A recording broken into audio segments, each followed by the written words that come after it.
பெருங்காயம் வாங்கி யூஸ் பண்ணிவிட்டு டப்பாவை தூக்கி போட்டுருவோம். அதை தூக்கி போடாமல் எப்படி ரீயூஸ் பண்ணலாம்னு பார்க்கலாம்.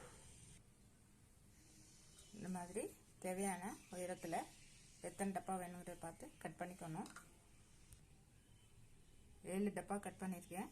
அதில் ஒன்றில் ஏலக்காய், பட்டை, இலை, அன்னாசிப்பூ, கிராம்பு, கல்பாசி, இதில் மிளகு தூள் பண்ணி போட்டு வைக்கணும். இதே மாதிரி நீங்கள் எது வேணாலும் போட்டு வச்சுக்கலாம். இந்த டப்பாவில் கருவேப்பிலையை தூள் பண்ணி போட்டு வச்சுருக்கேன். தாளிக்கும் போது நம்ம கொஞ்சம் கொஞ்சமாக தூவிக்கலாம். இதில் இட்லி பொடி போட்டு வச்சுருக்கேன். நம்ம தோசை ஊற்றும் போது பொடி தோசை செய்கிறதுக்கு இப்படி